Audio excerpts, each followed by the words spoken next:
Hello guys की खबर आपनलोকৰ ভালেই নিশ্চয়। এতিয়া মই দুপৰীয়া আৰম্ভ কৰিছোঁ ব্লগটো। এতিয়া মানে কি এফালে যাবলৈ লৈছোঁ, ওলাই দোকানতে সোমাইছোঁ মানে কিবা এটা লওঁ বুলি। ক'ত যাওঁ কি কথা আপোনালোকক দেখাই আছোঁ, ভিডিঅ'টো আগলৈকে চাই থাকিব হা। এতিয়া দোকানৰ পৰা ওলাই আহিলোঁ, আহি মেলি এতিয়া গাড়ীত বহিলোঁ আৰু গৈছে দুজনমান। আমাৰ বেটাও আহিছে, মানে কি কেইবাভাগো হৈ আহিবলগীয়া আছে আৰু বাকীসকল পাছত আহিব। এতিয়া আমি 3জন 4জন আহিছোঁ আৰু এতিয়া ব'লক বাৰু গৈ থাকোঁ। এতিয়া আমি মানে ডিমৌ অভিমুখে গৈ আছোঁ। এয়া হৈছে এইটো নিতাই পুখুৰী ৰাস্তা।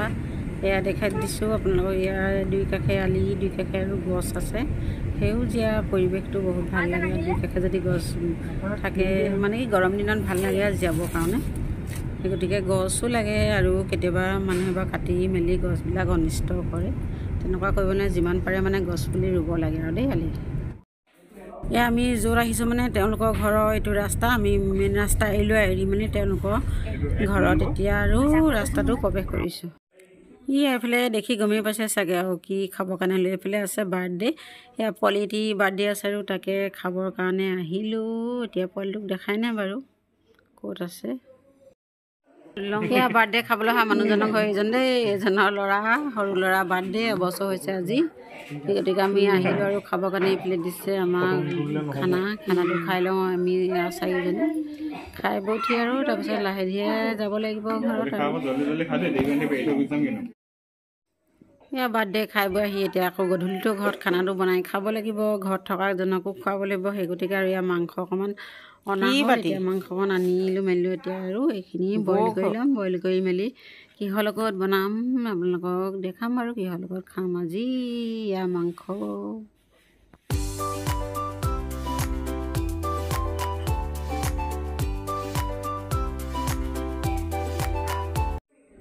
মোৰ ইতিমধ্যে মাংসখিনি বইল কৰা হৈ গৈ এতিয়া খৰাহিটোতে পানী যাবৰ কাৰণে কাঢ়ি থৈছোঁ। তাৰপিছত আকৌ এতিয়া বনাই আছোঁ হা। আকৌ এতিয়া কিহৰ লগত বনাওঁ দেখাই আছোঁ বাৰু।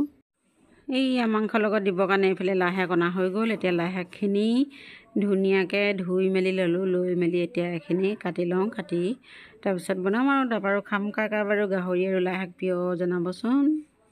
মোৰ বহুত প্ৰিয় দেই। হেল্ল' গাইজ, একেবাৰে এতিয়া ভাত শাক বনাই এটাই আকৌ আহিছোঁ আপোনালোকৰ মাজলৈ। মানে কি বনাবলৈ লৈছিলোঁ দেখাইছিলোঁ আপোনালোকক হা। এইফালে হৈ গ'ল মাংস আৰু লাই শাক। নিশা হ'লেও মানে কি মাংসৰ লগত দি খাইছোঁ। লাই শাক নিশা পাত শাক খাব নালাগে বুলি কয়, গেছ হয়। আজি বোলো মানে খাবলৈ মন গ'ল আৰু অকণমান লাই শাক গাহৰি। সেই গতিকে আৰু নিশা হ'লেও খাই দিছোঁ। মানে আৰু দালি আছে, দালি ঔটেঙা লাই মাংস, তাৰ সৈতে ভাতকেইটা খাই লওঁ। খাই বৈ আৰু আছে কিবাকিবি কাম কৰিম আৰু কৰি মেলি তাৰপিছত আকৌ লাহে ধীৰে হ'মগৈ হা। এতিয়া খাই লওঁ বাৰু। এইফালে দালি লৈ ল'লোঁ আৰু কাঁহীতে বাকী এইফালে দালি কচু আছিলে, কচু পাহৰিলোঁ আৰু দিছিলোঁ বুলি। এতিয়া এডোখৰ ঔটেঙা চেপি লওঁ লৈ আৰু ভাতকেইটা খাই লওঁ ধুনীয়াকৈ। নিশাটো যিহেতু শুই থাকিব লাগিব আৰু ভাতকেইটা যদি খাই নলওঁ তেতিয়াহ'লে মানে কি টোপনিটোও কম নাহে। ভাতকেইটা খালে আৰু গহীন হয় পেটটো, শুইও ভাল লাগে। এতিয়া লাই শাকৰ ছিজন হৈছে যেতিয়া এইটো মাংস খাবৰ কাৰণে বহুত মজা হৈছে। কাৰ প্ৰিয় বাৰু গাহৰি লাই শাক কমেণ্টত জনাবচোন হা। মোৰ কিন্তু বহুত প্ৰিয় আৰু ঔটেঙা দিও খাই ভাল লাগে।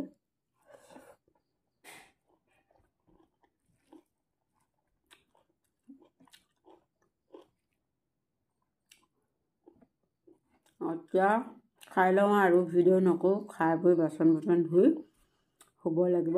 আকৌ ৰাতিপুৱা লগ পাম আৰু আপোনালোকক হা। যদি মোৰ ভিডিঅ'টো চাই কিবা এটা ভাল লাগিলে তেতিয়াহ'লে এটা লাইক কৰি দিবলৈ নাপাহৰিব, কমেণ্ট কৰিব, শ্বেয়াৰ কৰিব বন্ধুবৰ্গৰ লগত। আৰু লাষ্টত এটা কোনোবা যদি নতুনকৈ চাইছে মোৰ ভিডিঅ'টো তেতিয়াহ'লে ছাবস্ক্ৰাইব কৰিবলৈ নাপাহৰিব হা।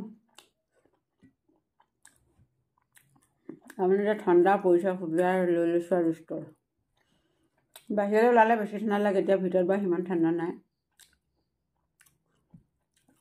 আজিলৈ বাই বাই, গুড নাইট। আকৌ লগ পাম অন্য দিন এটা নতুন ভিডিঅ' হা।